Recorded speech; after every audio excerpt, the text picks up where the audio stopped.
सुप्रभात, good morning. नया सवेरा के बेहद एक और खास अंक को लेकर हम हाजिर हैं। मैं हूं आपके साथ भावना नैयर। अगले 1 घंटे होंगी देश और दुनिया की तमाम बड़ी और छोटी खबरों पर नजर, साथ ही साथ नजर डालेंगे आज की गतिविधियों पर भी, जिसमें आज जिन प्रमुख खबरों पर आज हमारी नजर रहने वाली है वो है संसद के शीतकालीन सत्र से जुड़ी हुई। संसद का शीतकालीन सत्र का आज है 11वां दिन और ऐसे में दोनों ही सदनों का तापमान इस समय हाई है। तो क्या आज गतिरोध खत्म करने के लिए राज्यसभा के सभापति ने बैठक बुलाई है? तो देखना होगा कि क्या आज खत्म हो सकता है फिर से गतिरोध। इसके साथ साथ कई विधायी काम भी सूचीबद्ध है, वो भी आपको बताएंगे। साथ ही साथ आपको ज्ञानवापी और बदायूं मामले पर आज अहम सुनवाई है, उससे जुड़ी भी सभी जानकारी आप तक करेंगे साझा। साथ ही साथ आज अंतर्राष्ट्रीय मानवाधिकार दिवस है, ऐसे में कई कार्यक्रम आयोजित किए जा रहे हैं। कौन कौन से ऐसे कार्यक्रम हैं वो भी आपको लिस्ट बताएंगे। साथ ही साथ बताएंगे आपको मौसम का हाल, क्योंकि कपकपाती ठंड ने दस्तक दे दी है। पहाड़ी इलाकों में इस समय बर्फबारी हो रही है, वो नजारे भी आपको दिखाएंगे। साथ ही साथ नजर डालेंगे अखबारों की सुर्खियों पे भी। खेल, कारोबार और एंटरटेनमेंट जगत की खबरें भी होंगी। तो पूरा 1 घंटा रहने वाला है पावर पैक शो। शुरुआत करते हैं नया सवेरा की सुबह की सुर्खियों के साथ। संसद में कई विधायी कार्य सूचीबद्ध। राज्यसभा में गतिरोध दूर करने के लिए सभापति ने आज बुलाई सर्वदलीय बैठक। कल भी हुई थी बैठक। रक्षा मंत्री राजनाथ सिंह आज भारत रूस अंतर सरकारी आयोग की बैठक की करेंगे सहाध्यक्षता। सैन्य और सैन्य तकनीकी सहयोग पर करेंगे चर्चा।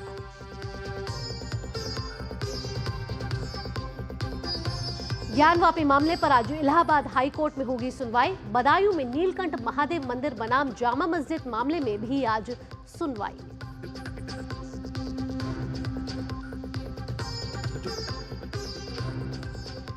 दुनिया भर में मनाया जा रहा है मानवाधिकार दिवस। इस बार की थीम हमारे अधिकार हमारा भविष्य अभी। दिल्ली में राष्ट्रपति द्रौपदी मुर्मू मानवाधिकार दिवस समारोह में होंगी मुख्य अतिथि।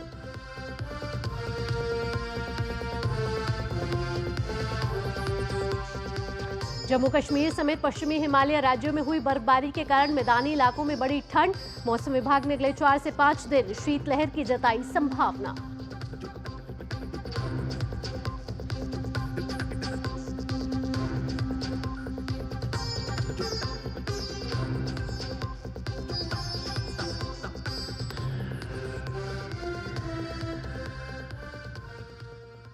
नया सवेरा की इन टॉप हेडलाइंस के बाद अब खबरें विस्तार से। और शुरुआत करते हैं नया सवेरा की संसद के शीतकालीन सत्र से जुड़ी खबरों की, क्योंकि 25 नवंबर से सत्र चल रहा है और ऐसे में गतिरोध लगातार जारी है। बीच में जरूर गतिरोध खत्म हुआ था, लेकिन एक बार फिर से दोनों सदनों का तापमान इस समय हाई है और राज्यसभा में लगातार हंगामा जारी है। सोमवार को भी विपक्ष के हंगामे के कारण कई बार कार्यवाही को स्थगित करना पड़ा। आज की बात कर लेते हैं। आज दोनों ही सदनों में कई विधायी कार्य सूचीबद्ध है। लोकसभा की बात सबसे पहले कर लेते हैं। मर्चेंट शिपिंग बिल 2024, रेलवे संशोधन विधेयक 2024 और आपदा प्रबंधन संशोधन विधेयक 2024 सूचीबद्ध किए गए हैं। आइए अब बात करते हैं उच्च सदन की, यानी कि राज्यसभा की, जहां बैंकिंग कानून संशोधन विधेयक 2024 चर्चा और पारित करने के लिए कार्यसूची में शामिल किया गया है। तो ये अहम विधायी कार्य है जो आज सूचीबद्ध है दोनों ही सदनों में। आइए अब बात कर लेते हैं हंगामे की। संसद सत्र में हंगामे के बीच उपराष्ट्रपति जगदीप धनखड़ ने आज सुबह 10:30 बजे नेता सदन, नेता प्रतिपक्ष सहित सभी दलों के प्रमुख नेताओं को वार्ता के लिए बुलाया है, ताकि गतिरोध दूर किया जा सके। आपको बता दें कि पिछले कुछ दिनों से गतिरोध जारी है और ऐसे में विपक्ष लगातार हंगामा कर रहा है और ये कह रहा है कि सभापति, राज्यसभा के सभापति पक्षपात कर रहे हैं। अब आने वाले दिनों की बात कर लेते हैं और आज की बात कर लेते हैं। तो क्या आज बड़ा सवाल यही है कि गतिरोध खत्म हो जाएगा? राज्यसभा सभापति 10:30 बजे मिलने वाले हैं सभी से। राज्यसभा सभापति जगदीप धनखड़ ने इस मुद्दे पर कल एक सर्वदलीय बैठक भी की। आज भी एक बैठक है। उन्होंने राज्यसभा में सदन के नेता और केंद्रीय स्वास्थ्य मंत्री जेपी नड्डा और राज्यसभा में विपक्ष के नेता और कांग्रेस अध्यक्ष मल्लिकार्जुन खड़गे से मुलाकात की। इस बैठक में सदन के अन्य वरिष्ठ नेता भी रहे मौजूद। तो सदन में क्या आज गतिरोध खत्म हो जाएगा? बड़ा सवाल ये है। राज्यसभा के सभापति ने कल भी एक बैठक की थी, आज भी सर्वदलीय बैठक है। 10:30 बजे ये बैठक होने वाली है और साथ ही साथ दोनों ही सदनों में कई विधायी कामकाज जो है सूचीबद्ध है। ऐसे में देखना होगा कि क्या आज का दिन भी हंगामे के भेंट चढ़ जाता है या फिर गतिरोध खत्म होता है। पक्ष और विपक्ष इस समय दोनों एक दूसरे पर हावी हैं। सोरोस का मामला हो, अडानी का मामला हो, दोनों ही पक्ष और विपक्ष जो है इस समय एक दूसरे पर आरोप प्रत्यारोप कर रहे हैं। ऐसे में अब देखना होगा कि राज्यसभा के सभापति जब आज सर्वदलीय बैठक बुलाते हैं तो क्या गतिरोध खत्म होने की संभावना होती है। आइए हमारे संवाददाता ऋषि कुमार हमारे साथ जुड़ गए हैं, उनसे ताजा जानकारी ले लेते हैं। ऋषि, आपसे अपडेट लेना चाहेंगे। आज संसद के शीतकालीन सत्र का है 11वां दिन, 25 नवंबर से ये सत्र चल रहा है। बीच बीच में हमने देखा है कि कई बार गतिरोध रहा है, फिर गतिरोध टूटा और उसके बाद फिर से दोनों ही सदनों में इस समय तापमान हाई चल रहा है।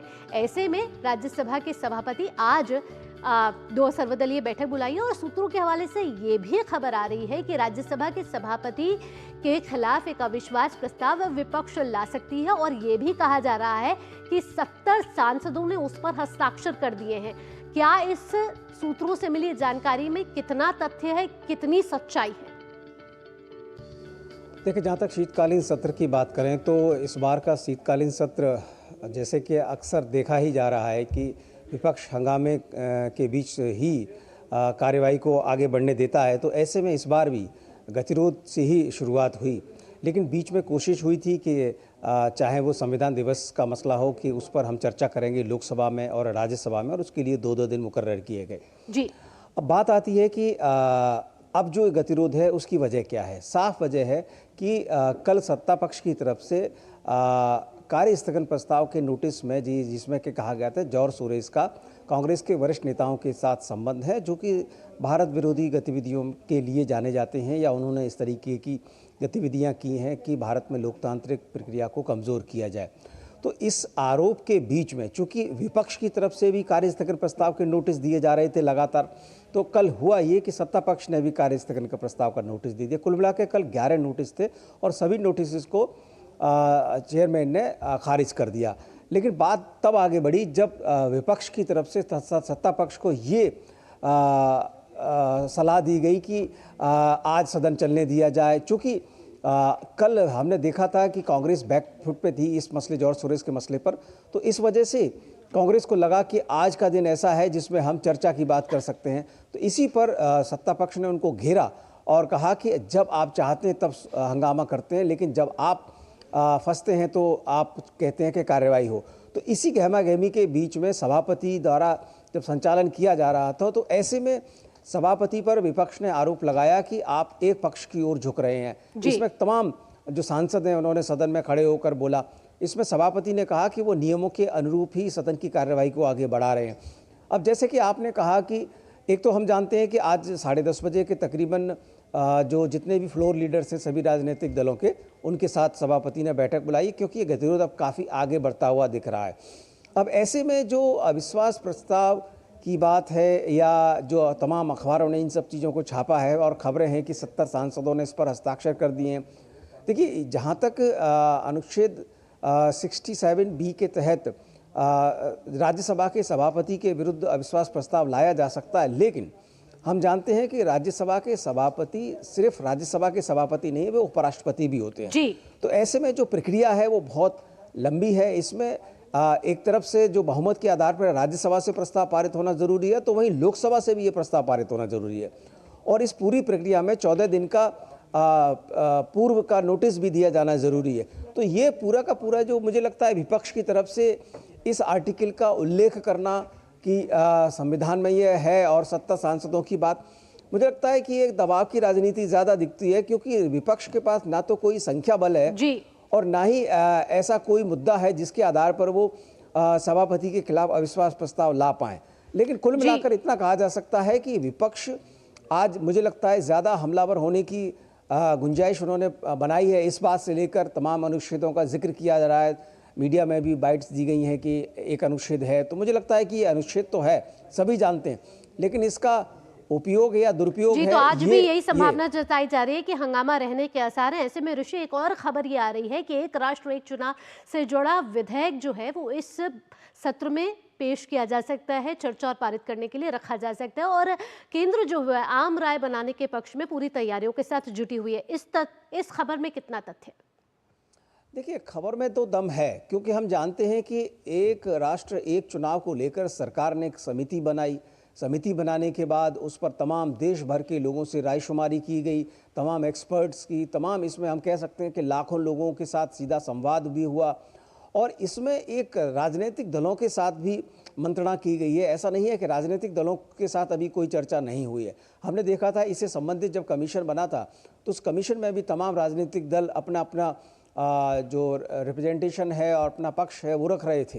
तमाम एक्सपर्ट उस समय जा रहे थे। तो एक तरीके से सरकार ने इस पर अपना एक रायशुमारी कहें या इस पर एक मत जो है, स्पष्ट मत देश के सामने रखा है। और हम ये कह सकते हैं कि इस पूरे मसले को आगे बढ़ाने में उन्होंने जो गंभीरता दिखाई है, उस गंभीरता के रूप में उन्होंने कैबिनेट से इस बिल को पारित भी किया है। अब सिर्फ और सिर्फ इसको कार्यसूची में शामिल करना है, क्योंकि इससे पहले की जितनी भी प्रक्रियाएं हैं वो पूरी की जा चुकी हैं। तो ये संभावना है कि इस सत्र में सरकार इस बिल को पेश करे, और जैसे ही ये बिल पेश होगा तो हम जानते हैं विपक्ष इस पर विरोध करेगा, हंगामा करेगा।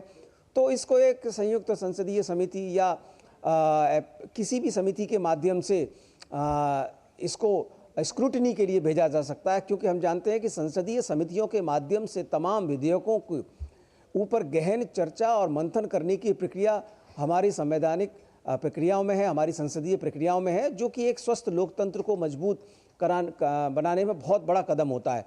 तो चूंकि हम जानते हैं कि अभी एक और बिल है, वक्फ से संबंधित बिल है, वो जेपीसी के माध्यम से उस पर स्क्रूटनी हो रही है, विपक्ष उसमें अपना पक्ष रख रहा है, तमाम उससे संबंधित जो पक्ष हैं उस विधेयक से संबंधित वो अपना पक्ष। तो हालांकि ये तो साफ हो चुका है ऋषि कि इस बार वक्फ का संशोधन विधेयक जो है वो इस बार नहीं पेश किया जाएगा, क्योंकि जेपीसी की कार्यकाल की तिथि को आगे बढ़ाए जाने का प्रस्ताव को मंजूरी मिल चुकी है। ऐसे में आप सबकी नजरें एक राष्ट्र एक चुनाव के विधेयक पर भी होंगी। साथ ही साथ आज नजर होगी ऋषि कि क्या गतिरोध खत्म हो पाएगा, क्या राज्यसभा के सभापति सभी दलों के साथ सर्वदलीय बैठक करने के बाद गतिरोध खत्म करने पर सभी दल राजी हो पाएंगे या नहीं, ये तमाम बड़े सवाल आज हैं। और 11 बजे कार्यवाही शुरू होगी, उसके बाद देखना होगा। फिलहाल ऋषि, तमाम जानकारी के साथ आपका बहुत बहुत धन्यवाद। चलिए बढ़ते हैं अब आगे। रक्षा मंत्री राजनाथ सिंह अपने रूस दौरे के तीसरे दिन आज अपने समकक्ष एंड्री बालसोव के साथ भारत रूस अंतर सैन्य और सैन्य तकनीकी सहयोग पर सरकारी आयोग की 21वीं बैठक की सह-अध्यक्षता करेंगे। मॉस्को में होने वाली बैठक में सैन्य, औद्योगिक सहयोग और रक्षा के क्षेत्र में दोनों देशों के बीच बहुआयामी संबंधों की समीक्षा की जाएगी। साथ ही आपसी हित के समसामयिक, क्षेत्रीय और वैश्विक मुद्दों पर भी चर्चा होगी। रक्षा मंत्री राजनाथ सिंह की मौजूदगी में कल आधुनिक multi role stealth guided missile frigate INS Tushil को भारतीय नौसेना में शामिल किया गया। आईएनएस तुशिल युद्धपोत रूस के कलिनिनग्राद में भारत को डिलीवर किया गया। राजनाथ सिंह ने आईएनएस तुशिल की कमीशनिंग को भारत की बढ़ती समुद्री ताकत का एक गौरवपूर्ण प्रमाण बताया।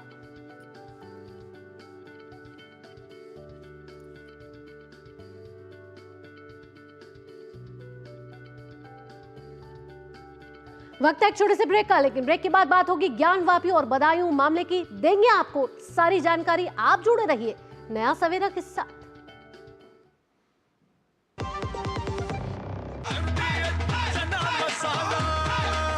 अब छोलिया हो या लोबिया, सफेद चने या काले चने, सब कुछ मजेदार बने।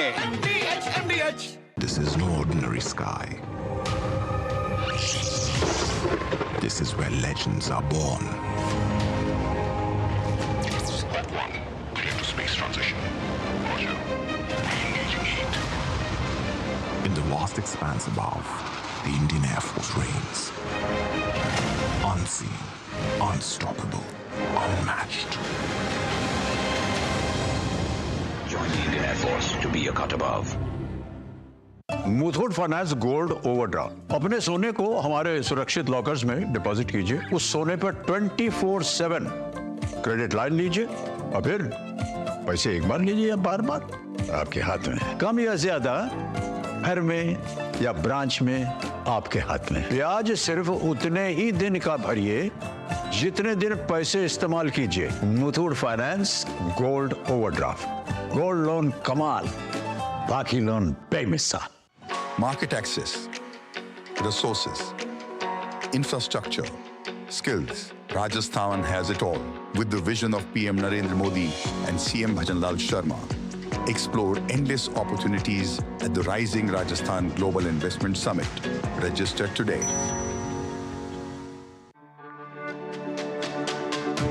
मेरी पसंद, मेरी पसंद, मेरी पसंद, मेरी पसंद, हमारी पसंद। हम सबकी पसंद। मजबूत देश का मजबूत सरिया हो गया स्टील। डॉक्टर दादू, ये प्रीमियम क्या होता है? बेटा प्रीमियम मतलब समझ लो पेट्रोल। जब तक कार में पेट्रोल है तब तक कार चलेगी, पेट्रोल खत्म कार स्टॉप। पर पापा, इस बार पेट्रोल खत्म होने पर भी कार चलती रहेगी। वो कैसे? LIC के जीवन लाभ में प्रीमियम पेमेंट हो जाए स्टॉप, पर पॉलिसी के फायदे चलते रहते हैं। मतलब अब लाइफ की गाड़ी चलेगी नॉन स्टॉप। LIC हर पल आपके साथ। MDH का किचन किंग किचन में हो तो हम सब कुछ बना सकते हैं। बैंगन का भरता, आलू गोभी, भिंडी मसाला और भी बहुत कुछ।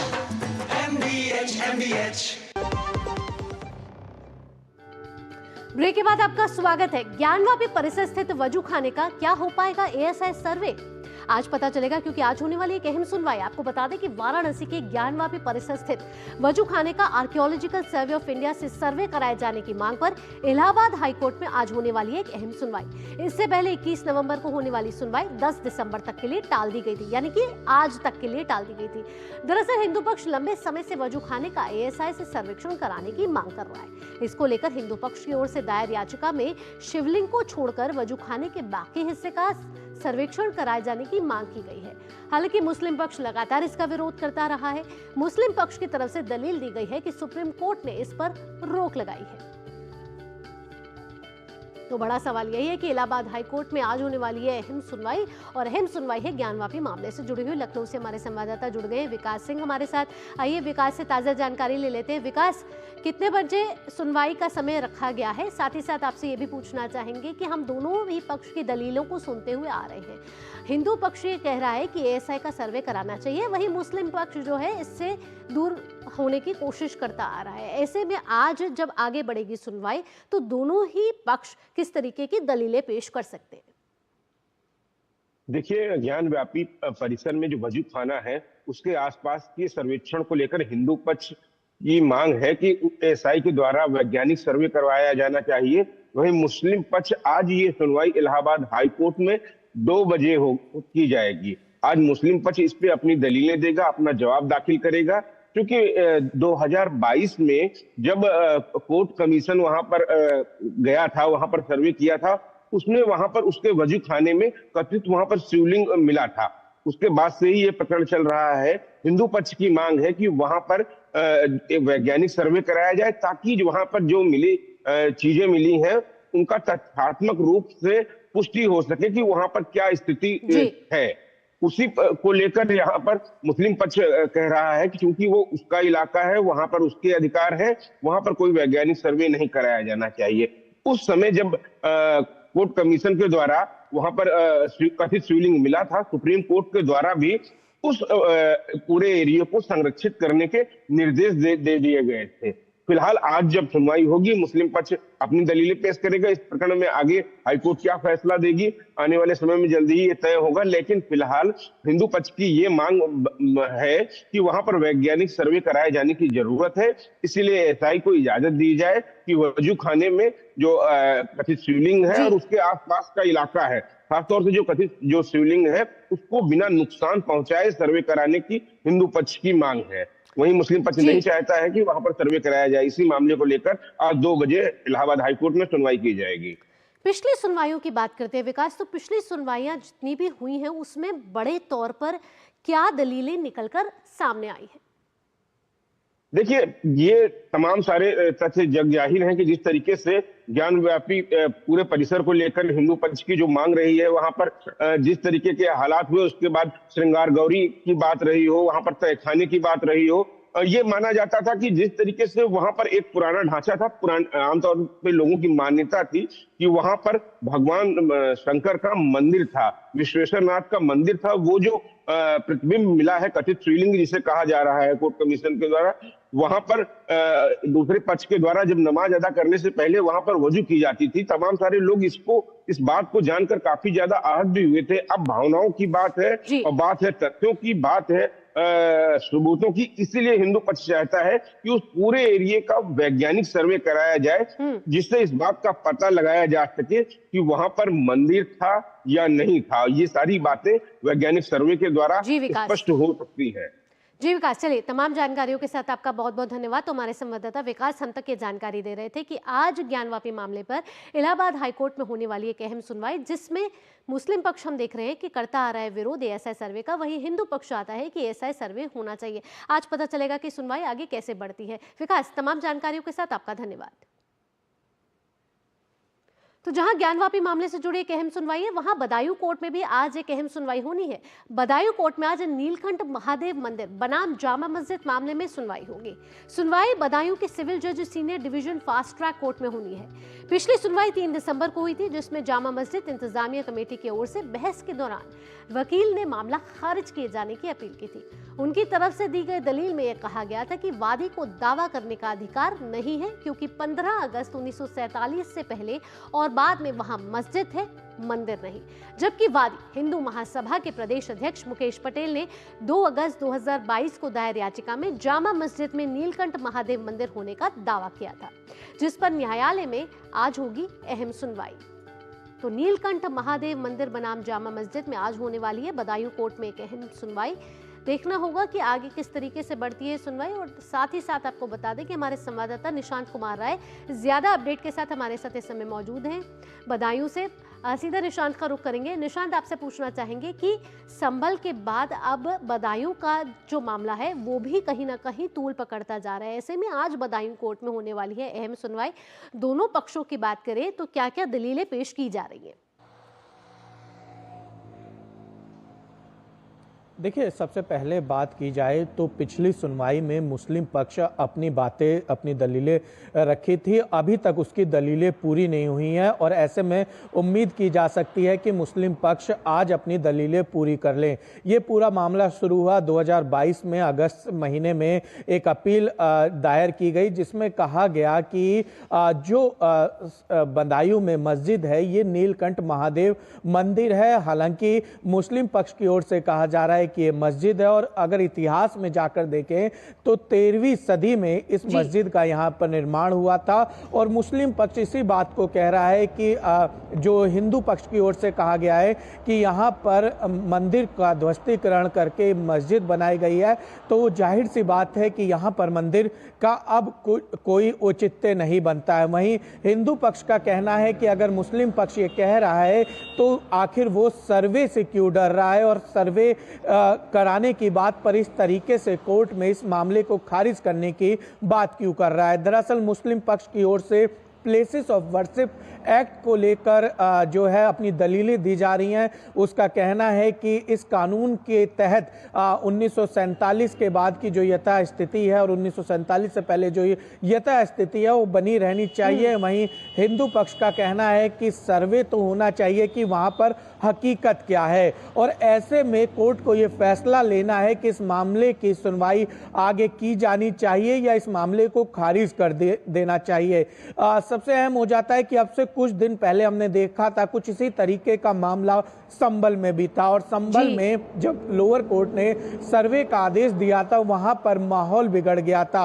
मुस्लिम पक्ष इसी बात की दलील दे रहा है कि अगर आप सर्वे कराएंगे तो वहां पर भी स्थिति बिगड़ सकती है। लेकिन सवाल यही उठता है कि अगर कानूनी प्रक्रिया से काम होता है तो इसमें किसी भी पक्ष को ऐतराज नहीं होना चाहिए। ऐसे में बदायूं कोर्ट में जब आज इस मामले की सुनवाई होगी तो उम्मीद की जा रही है कि आज मुस्लिम पक्ष जो है अपनी पूरी दलील रखेगा। हिंदू पक्ष के वकील की बात करें तो उनका कहना है कि जब मुस्लिम पक्ष अपनी पूरी दलीलें रख लेगा उसके बाद वो अपनी बातें रखेंगे। ऐसे में यही देखना होगा कि मुस्लिम पक्ष की ओर से आज क्या क्या दलीलें रखी जाती हैं और फिर उसके बाद हिंदू पक्ष की ओर से इस पर क्या चर्चा की जाती है। जी, तो बदायूं का जामा मस्जिद का ये मामला है जिसमें आज कोर्ट में होने वाली है अहम सुनवाई, जिसमें कोर्ट ये तय करेगा कि मामला सुनने योग्य भी है या नहीं है। ऐसे में देखना होगा कि आज मुस्लिम पक्ष क्या अपनी दलील रखता है। फिलहाल निशान, सभी जानकारी के साथ आपका धन्यवाद। आइए आगे बढ़ते हैं, बात कर लेते हैं अब संभल हिंसा की। जी हाँ, संभल हिंसा के बाद अब पुलिस ने संदिग्धों और आरोपियों के खिलाफ कार्रवाई तेज कर दी है। कल पुलिस ने दीपा सराय इलाके में 13 घरों में ताबड़तोड़ दबिश की है। सपा सांसद के इलाके में पुलिस ने करीब 3 घंटे तक तलाशी अभियान चलाया। इस दौरान मौके पर भारी तादाद में स्मैक और तमंचे कारतूस बरामद किए गए हैं। कई लोगों को हिरासत में भी ले लिया गया है। संभल हिंसा के बाद पुलिस जांच में जो नाम सामने आ रहे हैं उनके खिलाफ पुलिस की दबिश लगातार जारी है। कल एसपी कृष्ण कुमार बिश्नोई, एएसपी श्रीचंद्र और सीओ अनुज चौधरी ने 2 थानों के अलावा आरएएफ और आरआरएफ संघ सपा सांसद जियाउर रहमान बर्ग के मोहल्ले दीपा सराय इलाके में की दबिश। मजिस्ट्रेट की मौजूदगी में दबिश के दौरान अरशद के घर से 93 स्मैक की पुड़िया बरामद की गई है। इसके अलावा ताजवर के घर से एक 315 बोर का तमंचा मिला है। वहीं मेवर के घर से 315 बोर का तमंचा और 2 कारतूस बरामद किए गए। इन घरों से कुछ लोगों को पूछताछ के लिए हिरासत में भी ले लिया गया है। इसके अलावा चेकिंग के दौरान 3 दर्जन वाहनों का चालान किया गया है, जबकि 4 गाड़ियां सीज कर दी गई है।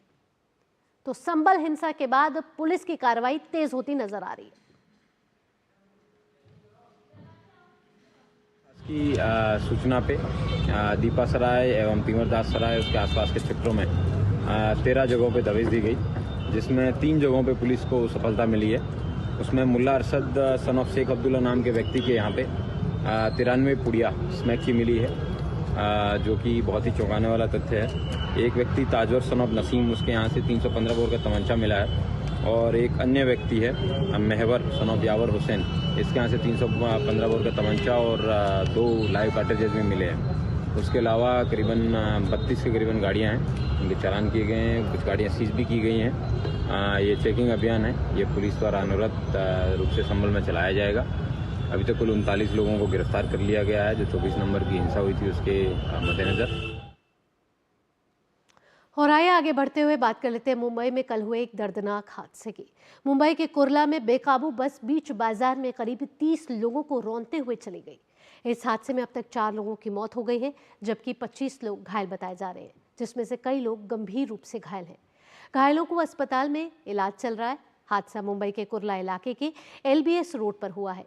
मिली जानकारी के अनुसार कुर्ला स्टेशन पश्चिम से एलबीएस रोड तक चलने वाली बेस्ट इलेक्ट्रिक बस ने 100 मीटर की दूरी में 30 से 40 विभिन्न प्रकार के वाहनों को टक्कर मारी और सोलोमन बिल्डिंग की कंपाउंड दीवार को तोड़ते हुए उसकी आरसीसी कॉलम को भी टक्कर मार दी। सड़क पर वाहनों में सवार कुछ लोग घायल हो गए और घायल लोगों को कुर्ला भाभा अस्पताल भेजा गया है।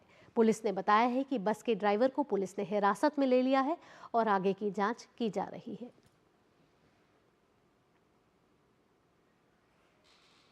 कुर्ला में बेस्ट बस को अनकंट्रोल्ड हो गई और ड्राइवर ने कुछ व्हीकल्स को कुचल दिया। उसमें 25 लोग जख्मी है, 4 लोगों की डेथ हुई है। सभी इंजर्ड उनके ऊपर ट्रीटमेंट हॉस्पिटल्स में शुरू है। जिस जगह पे एक्सीडेंट हुआ वो जगह से वो बस को बीएसटी प्रशासन ने उसको मूव किया है। उसका आरटीओ इंस्पेक्शन होगा। उसके इस घटना में गुना दाखिल करने की प्रक्रिया शुरू है। बीएसटी बस का ड्राइवर वो पुलिस ने हिरासत में लिया है, उसके पास इंक्वायरी शुरू है। मुंबई से शिशिर सलार हमारे साथ जुड़ गए हैं ज़्यादा जानकारी के साथ। और शिशिर, आपसे जानना चाहेंगे कि मुंबई के कुर्ला में जिस तरीके का हादसा हुआ है, मंजर देख के रूह कांप जाएगी। ऐसे में क्या जानकारी मिली है कि बस ने जो ये टक्कर मारी उसका कारण क्या था? क्या ब्रेक फेल हुई थी? आपकी प्रत्यक्षदर्शियों से भी वहाँ बात हुई होगी, उन्होंने उस मंजर को किस तरीके से बयान किया? देखिए, मुंबई के कुर्ला स्थित ये हादसा हुआ है। ये एलबीएस रोड है, जहाँ पर अमूमन हम देखें कि व्हीकुलर मूवमेंट जो है वो ज्यादा होती है। कल रात को यह हादसा हुआ, तब ये बस जो है एलबीएस से गुजर रही थी कुर्ला स्थित सोलोमन बिल्डिंग कंपाउंड है, उस इलाके में यह बस थी। हालांकि बस के जो ड्राइवर थे उनसे बस का जो है नियंत्रण उनसे खो गया और इसीलिए ये बस जो है जो सड़क किनारे जो गाड़ियां हैं और साथ साथ दुकान है वहां पर यह बस टकरा गई। तकरीबन इसमें कई गाड़ियां क्षतिग्रस्त हुई है। जो जानकारी इस वक्त हमें मिली है वो ये है कि तकरीबन 4 लोग जो है इसमें इस हादसे में मौत हो गई है। तकरीबन 25 लोग जो है वो घायल है। जिन 4 लोगों की मौत हुई इसमें 3 पुरुष और 1 महिला बताई जा रही है। हालांकि जो घायल है उनको नजदीकी कुर्ला बाबा अस्पताल में जो है भर्ती कराया गया था और उन पर जो है कल ही जो है पूरी उनकी मेडिकल जांच की गई थी। साथ ही साथ दूसरी महत्वपूर्ण बात ये भी है कि पुलिस ने हालांकि वो जो बस है उसको हिरासत में लिया है। पुलिस ने कहा है कि इस बारे में पुलिस जो है पूरी जांच करेगी कि नियंत्रण आखिर कैसे छूटा, इसमें किसकी गलती है ये भी खोजने का प्रयास जो है पुलिस करेगी। हालांकि जो लोग वहां पर मौजूद थे, चूंकि सीसीटीवी फुटेज में हमने देखा कि कुछ लोग फुटपाथ से गुजर रहे थे। जैसे ही हादसे के यह हादसा घटा, जो लोग जो है आसपास के वो लोगों की मदद के लिए सामने आए और लोगों ने कहा है कि बस जो है वो तेज रफ्तार से चूंकि आ रही थी और चालक का जो है नियंत्रण बस से उसने खो दिया था और इसीलिए सड़क किनारे जो है ये बस आई थी और इसीलिए जो गाड़ियां थी उन गाड़ियों को टक्कर मारी और साथ ही साथ ये बस आगे जाकर जो बिल्डिंग कंपाउंड है, सोलोमन बिल्डिंग कंपाउंड, उस कंपाउंड से भी टकरा गई और कंपाउंड का कुछ हिस्सा जो है वो भी क्षतिग्रस्त हुआ है। चूंकि हादसा इतना गंभीर था इसीलिए जो है जैसे मैंने कहा कि एक व्हीकुलर मूवमेंट इसमें ज्यादा होती है इस रास्ते में, तो लोग भी उस वक्त आसपास थे जिसके कारण जो संख्या है तकरीबन 25 बताई जा रही है। 25 लोग जो है वो घायल हो गए हैं। जी कहूँगा।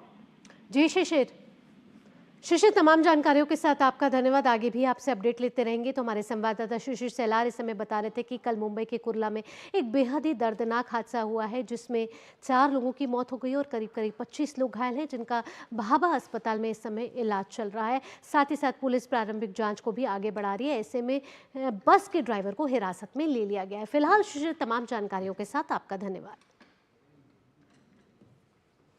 आइए आगे बढ़ते हैं। जम्मू कश्मीर समेत पश्चिमी हिमालय राज्यों में चोटियों पर भारी हिमपात से पहाड़ों के साथ ही मैदानी क्षेत्रों में ठंड बढ़ गई है। जम्मू कश्मीर, हिमाचल और उत्तराखंड में सोमवार को भी 6.7 सेंटीमीटर की बर्फबारी हुई है।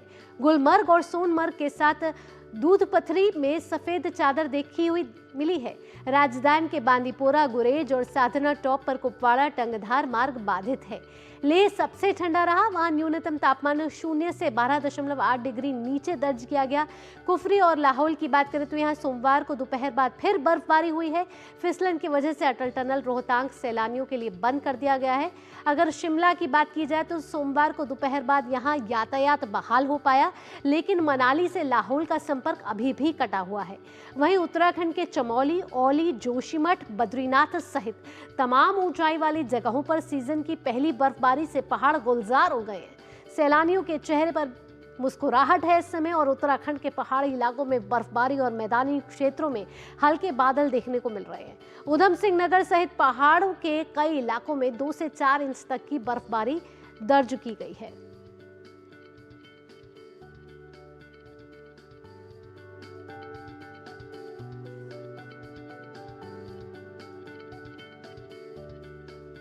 श्रीनगर से हमारे संवाददाता शबीर डार हमारे से जुड़ गए हैं। आइए उनसे पूछ लेते हैं कि वहां मौसम का इस समय क्या हाल है। शबीर, वादियों में इस समय सफेद चादर देखी हुई मिल रही है, कपकपाती ठंड बढ़ गई है, कितना तापमान है वहां पर इस समय और सैलानियों का क्या वहां आना शुरू हो गया और कितनी तादाद में वहां सैलानी आ रहे हैं इस समय? जी बिल्कुल, श्रीनगर और पूरा कश्मीर इस वक्त सर्द लहर की लपेट में है और हमने देखा कि पिछले कई दिनों से जो बालाई इलाके हैं या जो टूरिस्ट स्पॉट जैसे गुलमर्ग या पहलगाम है वहाँ पे बर्फबारी हुई है और जिसकी वजह से यहाँ जो तापमान है बिल्कुल माइनस में आ गया है और ये अभी विंटर चल रहा है और अभी हम कुछ दिनों के बाद 21 दिसंबर से हम चलाई कलान में जाएंगे जो हार्शेस्ट पीरियड ऑफ विंटर होता है उसमें जाएंगे और जब बर्फबारी बहुत होती है कश्मीर में। और इस बार जो है लालिना इफेक्ट है, एक ग्लोबल वेदर पैटर्न इफेक्ट है जिसमें पैसिफिक ओशन में, जैसे पैसिफिक ओशन की जो सरफेस है वो ज़्यादा ठंड रहेगी, उसकी वजह से पूरा हिमालयन रीजन में और कश्मीर को साथ लेके हार्शेस्ट विंटर रहेगा। प्रेसिपिटेशन ज़्यादा होगी जिसकी वजह से ज़्यादा बर्फबारी होगी और जो कश्मीर का ट्रेडिशनल विंटर होता था कि महीनों तक बर्फ होती रहती थी, ज़्यादा बर्फ होती थी और हार्शेस्ट विंटर रहता था, वही इस बार जो है IMD ने प्रिडिक्ट किया है। और कश्मीर में अभी जो है सर्दी की लहर बहुत बहुत बहुत तेजी से है, जिसका यहाँ के आम लोग भी मजा ले रहे हैं, और जो जो जो टूरिस्ट यहाँ पे आए हैं वो इस जो है सर्दी का और बर्फबारी जो ऊपर एरियाज में हुई है, यानी कि टूरिस्ट स्पॉट्स में हुई है, उसका भरपूर वो मजा ले रहे हैं। टूरिस्ट इस वक्त जोर आ रहे हैं कश्मीर में। जो ट्रेडिशनल टूरिस्ट स्पॉट्स है जैसे गुलमर्ग और पहलगाम है, वहाँ पे बीते दिनों में टूरिस्ट की काफी भीड़ देखने को मिली है। तो पर्यटक तो वहाँ देखने को मिल ही रहे हैं। ऐसे में शब्बीर, कहीं ना कहीं कश्मीर में 21 दिसंबर से चिल्हे कला भी शुरू हो जाता है, जो 40 दिन का होता है, और अब इस समय पड़ती है सबसे ज्यादा ठंड। आईएमडी ने अगले 7 दिनों के लिए क्या पूर्वानुमान जारी किया है?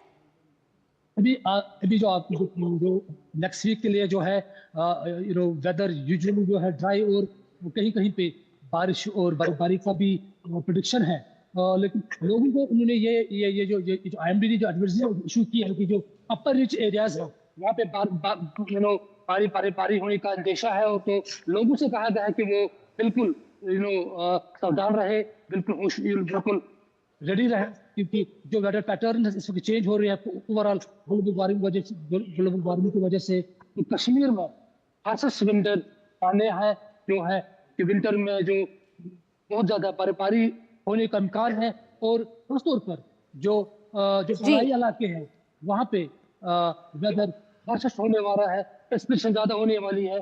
तो लोगों को यही एडवाइजरी जो आईएमडी और प्रशासन से है कि वो अलर्ट रहे, और प्रशासन ने भी कहा है कि वो पूरी तरह तैयार है किसी भी वेदर इवेंट को फेस करने में जो विंटर में आएगा। तो इस समय बर्फ से ढक गए हैं पहाड़ी राज्य, और पर्यटकों का वहां आना भी शुरू हो गया। ऐसे में शबीर, तमाम जानकारियों के साथ आपका धन्यवाद। हमारे संवाददाता शबीर डार श्रीनगर से हमें बता रहे थे कि इस समय वादियां पूरी तरीके से बर्फ से ढक चुकी है, और आने वाले दिनों में आईएमडी ने और बर्फ पड़ने के आसार बताए हैं, और साथ ही साथ कड़ाके की ठंड और बढ़ सकती है, और ऐसा असर मैदानी इलाकों पर भी देखने को मिल सकता है, क्योंकि अगर पहाड़ों पर बर्फ पड़ेगी तो मैदानी इलाकों में ठंड और बढ़ेगी। चलिए अब आगे बढ़ते हैं। आज है मानवाधिकार दिवस।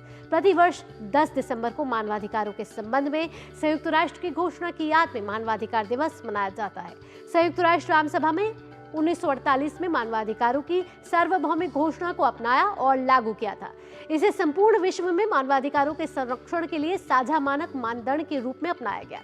मानवाधिकार दिवस का इस वर्ष का विषय है हमारे अधिकार हमारा भविष्य।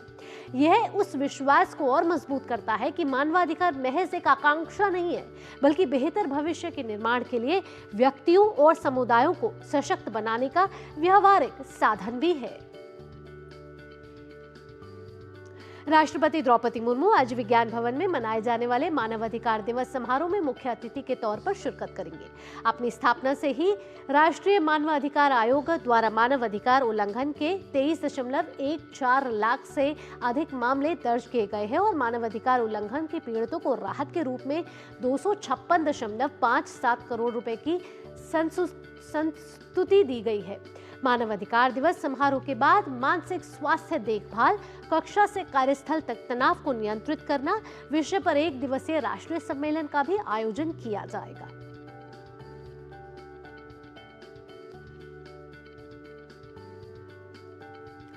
आइए आगे बढ़ते हैं। शंभू बॉर्डर पर किसानों का धरना प्रदर्शन लगातार जारी है। बॉर्डर पर चल रहे किसान आंदोलन से आम जनता के साथ साथ व्यापारियों को भी काफी नुकसान का सामना करना पड़ रहा है। रास्ते बंद होने के कारण अंबाला के व्यापारियों को भारी नुकसान उठाना पड़ रहा है। व्यापारियों का कहना है कि अंबाला में बना साइंस का सामान देश विदेश में निर्यात होता है। रास्ते बंद होने के कारण उनका व्यापार इस समय प्रभावित हो रहा है। School, college, medical laboratories, hospital के लोग जो सामान परचेज करने आते थे वो बिल्कुल नहीं आ रहे ड्यू टू दी बंद ऑफ रास्ता। जो आपका रास्ता बंद हुआ है जीटी रोड के ऊपर, उन लोगों को घूम के आना पड़ता है, जिसकी वजह से वो लोग नहीं आते। इससे हमारे जो बिजनेस है काफी फर्क पड़ा है। जो हमारा इंडस्ट्री का नुकसान हो रहा है, जो हमारा 100 करोड़ का काम करते थे हम नॉर्थ इंडिया से, ठीक है जी, वो सारा रह गया 10 करोड़ रुपए। कार्टेज अलग बढ़ गई है। उसके अलावा जो आपका ट्रांसपोर्टेशन है वो डबल हो गई है। जो ये काम 1 घंटे में हो रहा है 3 घंटे में हो रहा है। ये शंभू बॉर्डर के बंद होने से जो व्यापारियों का आवागमन है वो इफेक्ट करता है।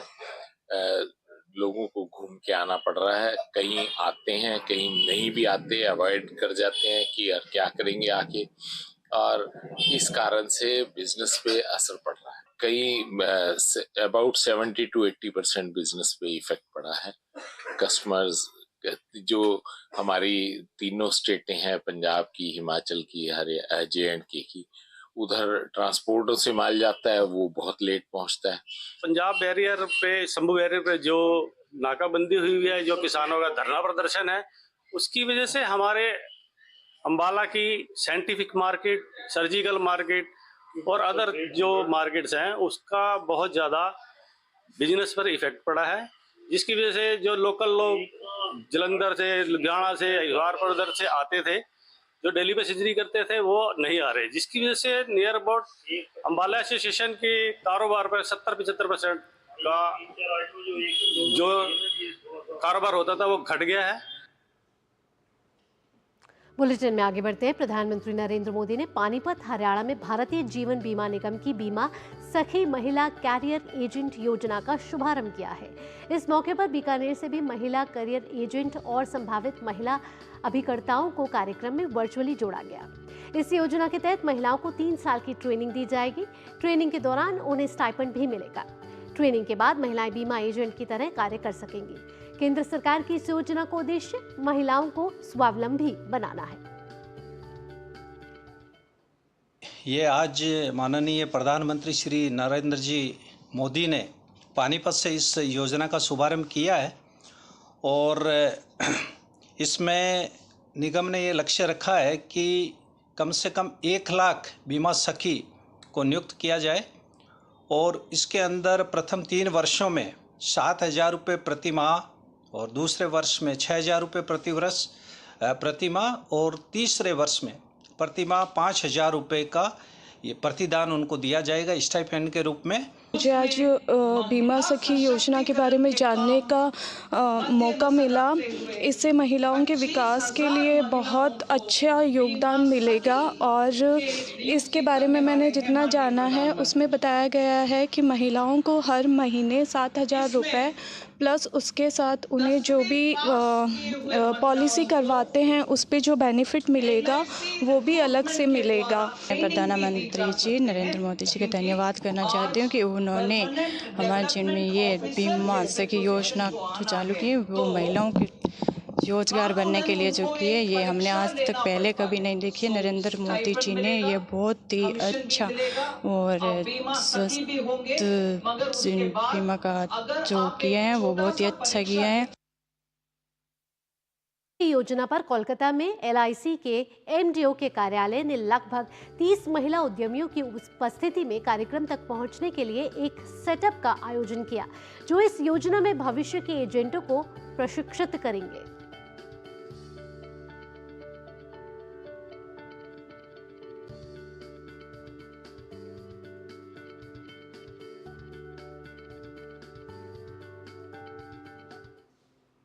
बीमा सखी योजना 9 दिसंबर हमारे प्राइम मिनिस्टर मोदी जी उन्होंने आज लॉन्च किया है।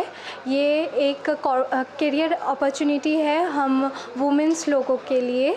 Our prime minister mister Narendra Modi along with Life Insurance Corporation of India has launched Bima Sakhi program for all insurance agents, especially for the women empowerment. It's mainly dependent for women who wants to build a career for as an insurance agent. और आइए RG Kar medical college rape और murder case से जुड़ी खबर का रुख कर लेते हैं, जहां कोलकाता में आरजीकर मेडिकल कॉलेज रेप और मर्डर केस में सुप्रीम कोर्ट आज सुनवाई करेगा। सीबीआई जांच ट्रायल की प्रगति को लेकर स्टेटस रिपोर्ट दाखिल करेगी। वहीं कोर्ट डॉक्टरों के कामकाज को बेहतर बनाने के लिए उनको सुरक्षित और सुविधाजनक माहौल उपलब्ध कराने को लेकर दिए गए नेशनल टास्क फोर्स के सुझाव पर भी विचार करेगा।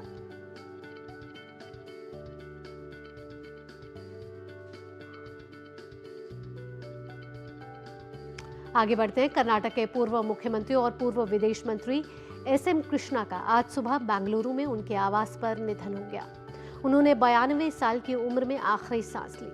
वह लंबे समय से बीमार थे। एसएम कृष्णा के निधन पर प्रदेश के मुख्यमंत्री सिद्धारमैया समेत कांग्रेस और भाजपा के नेताओं ने शोक जाहिर किया है। 2023 में केंद्र सरकार ने एसएम कृष्णा को पद्म विभूषण से सम्मानित किया था। एसएम कृष्णा ने 1960 के दशक में अपनी राजनीतिक पारी शुरू की थी। वे साल 1999 से 2004 तक कर्नाटक के मुख्यमंत्री रहे और वर्ष 2004 से 2008 तक महाराष्ट्र के राज्यपाल रहे। 22 मई 2009 को प्रधानमंत्री मनमोहन सिंह ने कृष्णा को केंद्रीय कैबिनेट में शामिल किया था और 23 मई 2009 को विदेश मंत्रालय की जिम्मेदारी उन्हें सौंपी गई थी। 2017 में एसएम कृष्णा भाजपा में शामिल हो गए थे। जनवरी 2023 में एसएम कृष्णा ने सक्रिय राजनीति से संन्यास ले लिया था।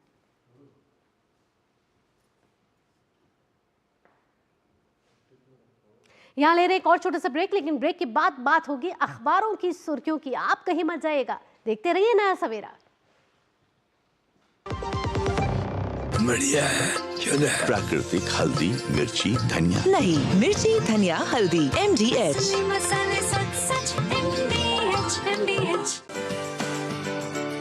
अरे रामदयाल, तेरी उपज का क्या हुआ? अरे औने पौने दाम मिल रहे थे इसलिए नहीं बेची। और तुम्हारी उपज? मेरी उपज ये रही मेरे मोबाइल में एकदम सुरक्षित। अरे ये तो कोई रसीद लगती है। कोई रसीद नहीं, डिजिटल रसीद है जो WDRA से पंजीकृत वेयर हाउस में उपज रखने से मिलती है। WDRA? WDRA भारत सरकार की एक संस्था है जो अच्छे और सुव्यवस्थित वेयर हाउसों को पंजीकृत करता है। अच्छा, अब तुझे इस रसीद का कमाल दिखाता हूँ, चला। देखा, इस रसीद पर बैंक से लोन हो गया। ये तो कमाल हो गया। कमाल तो अभी और भी है भैया। देखो, जब और जहाँ उपज के अच्छे दाम मिलेंगे, उपज बेच दूंगा और फिर बैंक का सारा लोन भी चुकता कर दूंगा। अरे वाह। मुन्नी, पापा, आप मेरा नया बैग लाए? हाँ, ये रहा तुम्हारा नया बैग। और तुम्हारे लिए झुमके। WDRA का प्रयास, किसानों का आर्थिक विकास। जब धरती चीर कर निकलता है लोहे का पत्थर और मिलता है मोंगिया के जोश से, फिर तपता है, पिघलता है और बनता है फौलाद। अब होता है सरिया सारी खूबियों के साथ। मोंगिया स्टील, मजबूत देश का मजबूत सरिया। एक ऐसा तबका जो रिटायरमेंट के बारे में आज भी बिल्कुल नहीं सोचता, वो है औरतें। औरतें कमा के भी वल्नरेबल हैं। सो NPS एक इक्वालिटी ला रहा है। हम सब एक बराबर प्लेटफॉर्म पे हैं। अपने बेहतर कल को सुनिश्चित करने के लिए NPS जरूरी है। अब आया असली स्वाद। अब आया स्वाद। जब स्वाद के पड़े हो लाले तो MDH का चंकी चाट मसाला डालें। MDH का चंकी चाट मसाला। MDH। ब्रेक के बाद आपका स्वागत है और आइए अब जानते हैं कि समाचार पत्रों में आज किन मुख्य खबरों को मिली है जगह। हमारे खास सेगमेंट अखबारों की सुर्खियों में।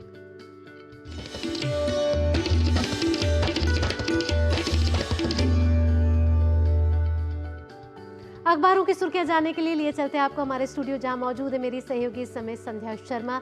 संध्या, गुड मॉर्निंग। अगर आज के समाचार पत्रों की बात की जाए तो विभिन्न क्षेत्रों की मुख्य खबरों को किस तरीके से जगह दी गई है आज राजधानी दिल्ली से प्रकाशित अखबारों में?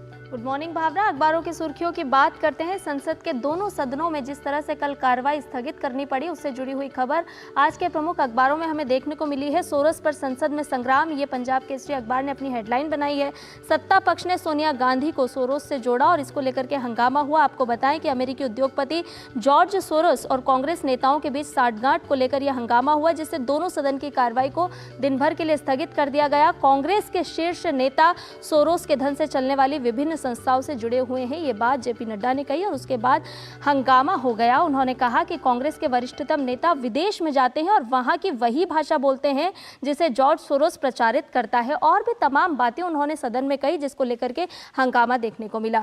अगली खबर की बात करते हैं। ये है प्रधानमंत्री नरेंद्र मोदी से जुड़ी हुई खबर, जिसे आज सभी अखबारों ने प्रमुखता के साथ प्रकाशित किया है और हेडलाइन बनाया है कि हर क्षेत्र में नजर आता है विकास। ये बात प्रधानमंत्री ने कही। आपको बताएं कि rising Rajasthan global investment summit शुरू हो गई है और इसके शुभारंभ अवसर पर प्रधानमंत्री नरेंद्र मोदी ने ये बातें कही। और आपको बताएं कि गौतम अडानी कुमार मंगलम बिरला, आनंद महिंद्रा, अनिल अग्रवाल जैसी तमाम हस्तियां इस rising Rajasthan global investment summit में मौजूद रहीं। और इसके अलावा एक और कॉलम में खबर प्रकाशित है जिसमें बताया कि पानीपत की धरा बनी नारी शक्ति का प्रतीक। जी हां, प्रधानमंत्री नरेंद्र मोदी ने देशव्यापी बीमा सखी योजना का शुभारंभ किया है, तो इस खबर को भी आज स्थान अखबारों में मिला है। एक और खबर की बात करें, दैनिक जागरण अखबार ने इस खबर को अपने पहले पेज पर प्रकाशित किया है और लिखा है कि भारत ने बांग्लादेश में उठाया हिंदुओं का मुद्दा। जी हां, ढाका में दोनों देशों के विदेश मंत्रालयों के बीच सालाना बैठक में विदेश सचिव विक्रम मिस्री ने रखी बात। और आपको बताएं कि विदेश सचिव बोले कि हम बांग्लादेश की अंतरिम सरकार के साथ मिलकर काम करने को उत्सुक हैं। बांग्लादेश की तरफ से कहा गया कि हर नागरिक की रक्षा को लेकर हम प्रतिबद्ध हैं। वहीं इसी कॉलम में बताया कि शेख हसीना ने क्या कुछ कहा। उन्होंने कहा कि यूनुस के फांसीवादी शासन का होगा हिसाब। तो इस खबर को आज अखबार में जगह मिली है। एक और खबर सुप्रीम कोर्ट की सख्त टिप्पणी से जुड़ी हुई है जिसमें उन्होंने पूछा है कि मुफ्त चीजें कब तक दी जाएंगी। एक एनजीओ की ओर से पेश हुए अधिवक्ता प्रशांत भूषण ने कहा कि ई श्रम पोर्टल पर पंजीकृत सभी प्रवासी श्रमिकों को मुफ्त राशन उपलब्ध कराने के निर्देश जारी हैं और इसकी और भी आवश्यकता है। तो पीठ ने यह सवाल किया कि आखिर मुफ्त में चीजें कब तक दी जा सकेंगी। तो इस खबर को भी आज स्थान दिया गया है। एक और खबर मौसम से जुड़ी हुई है। सुबह शाम और बढ़ेगी ठंडक, ये बता रहा है अखबार में खबर। और दोपहर में गुनगुनी धूप से मिलेगी राहत। जी हां, अब दिल्ली में सर्दी शुरू हो चुकी है और इस पूरे हफ्ते सुबह ठंडी और धुंध भरी रहेगी। और AQI किस तरह से दिखा रहा है अपना मीटर, ये भी बताया गया है। एक और खबर की बात करें, ये है भारतीय वीज़ा से जुड़ी हुई खबर। जी हां, 124 देशों ने ई वीज़ा, वीज़ा मुक्त और वीज़ा ऑन अराइवल की सुविधा की प्रक्रिया को आसान कर दिया है। और दुनिया में भारत की पासपोर्ट की अहमियत किस तरह से बढ़ी है और नतीजतन 124 देशों ने इसे कितना आसान बना दिया है और भारतीयों के लिए विदेशी सैर कितनी आसान होगी, ये बताया गया है। और इसके क्या कुछ फायदे होंगे, अलग अलग पॉइंट के साथ इस खबर को प्रकाशित किया गया है। चलते चलते एक और खबर आपको बताते हैं जो एक पहल के तौर पर प्रकाशित की गई है। जनसत्ता अखबार ने बताया है कि प्रेरणादायी भी है, जो बताती है कि ग्रेटर नोएडा में गोबर से बनेगा ईंधन। 17 करोड़ रुपए की लागत से 2 संयंत्र लगेंगे और गोबर और घरेलू कचरे को पुनर्चक्रित किया जाएगा और इससे जो आय होगी उसको गौशालाओं में ही उपयोग किया जाएगा। तो ये खबर भी आज अखबार ने प्रकाशित की है। तो अलग अलग क्षेत्रों की बात करें तो प्रमुखता के साथ इन अखबारों ने खबरों को महत्वपूर्ण स्थान दिया है। तो राजनीति से लेकर सकारात्मक पहल तक आपने अखबारों की जिन सुर्खियों को प्रकाशित किया है आज अखबारों ने, उनको दर्शकों तक पहुंचाया। संध्या, इसके लिए आपका बहुत बहुत धन्यवाद। और आइए अब रुख कर लेते हैं दुनिया भर की कुछ खास खबरों का। अंदाज रहेगा फटाफट।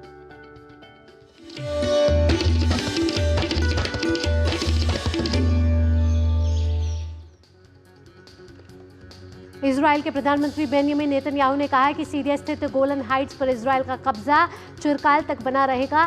साथ ही कहा कि हमास के सफाए तक गजा में चलता रहेगा युद्ध। सीरिया में तख्ता पलट के बाद संयुक्त राष्ट्र ने कहा है कि वे सीरियाई लोगों के लिए सबसे अच्छा भविष्य देखना चाहते हैं। संयुक्त राष्ट्र महासचिव एंटोनियो गुटेरेस के प्रवक्ता स्टीफन दुजारिक ने कहा कि सीरिया के लोग ऐसा भविष्य को खुद चुने जो समावेशी हो और अल्पसंख्यकों के अधिकारों का पूरा सम्मान करता हो। फिलीपींस के कांगलोन ज्वालामुखी में भीषण विस्फोट हुआ है। इस विस्फोट से आसमान में हजारों मीटर तक राख का गुबार फैल गया, जिसे कई किलोमीटर दूर तक देखा गया। अंतर्राष्ट्रीय खबरों के बाद अब बात कर लेते हैं कारोबार जगत की।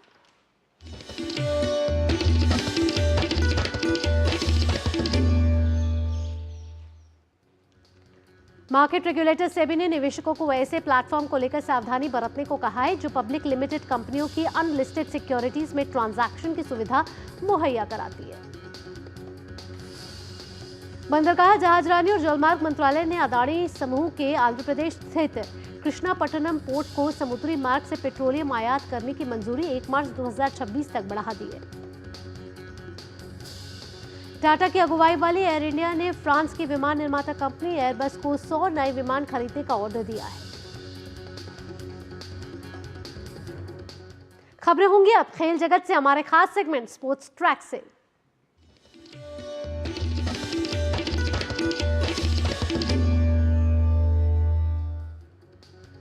विश्व शतरंज चैंपियनशिप के 12वें दौर में भारतीय ग्रैंड मास्टर डी गुकेश को डिंग लेरेन के हाथों हार झेलनी पड़ी। 12 दौर का मैच खत्म होने के बाद अब एक बार फिर दोनों का स्कोर 6-6 की बराबरी पर है। महिला जूनियर एशिया कप हॉकी में भारत ने मलेशिया को 5-0 से हरा दिया है। ये भारत की प्रतियोगिता में लगातार दूसरी जीत है। इससे पहले भारत ने बांग्लादेश को 13-1 के अंतर से हराया था। केंद्रीय खेल मंत्री मनसुख मंडाविया ने 10वें एशिया पैसिफिक डेफ गेम्स में शानदार प्रदर्शन करने वाली भारतीय डेफ गेम से की मुलाकात। एशिया पैसिफिक डेफ गेम्स में भारत ने कुल 55 पदक जीते। आइए अब फिल्म और ग्लैमर वर्ल्ड से जुड़ी खबरों का कर लेते हैं रुख। अंदाज एक बार फिर रहेगा फटाफट।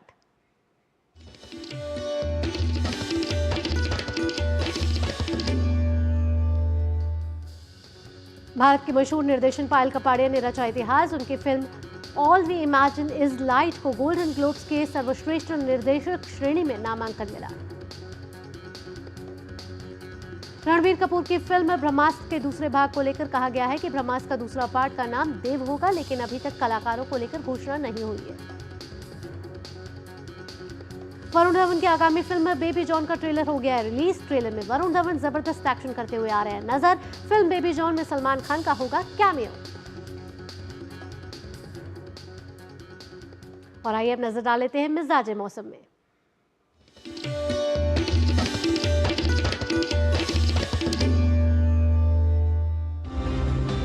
ठंड के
इसी के साथ नया सवेरा के आज के अंक में फिलहाल इतना ही, लेकिन जाने से पहले आइए आपको छोड़ जाते हैं अयोध्या में अंतर्राष्ट्रीय रामायण सम्मेलन के आयोजन की झलकियों के साथ। आप इस अंतर्राष्ट्रीय रामायण सम्मेलन की झलकियों का लीजिए आनंद। इसी के साथ अपने आराध्य को याद करते हुए दिन की करिए शुरुआत। जिन जिन बातों को आपने याद कर रखा है, जिन जिन लक्ष्यों को आपने निर्धारित कर रखा है, वो आपके लक्ष्य आज पूरा हो। इसी मनोकामना के साथ मुझे दीजिए अनुमति।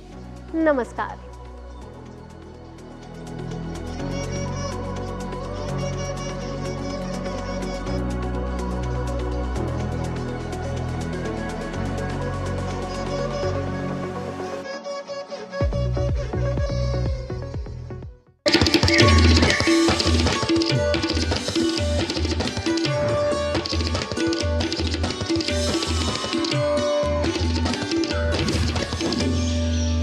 नया सवेरा के प्रायोजक थे LIC, जिंदगी के साथ भी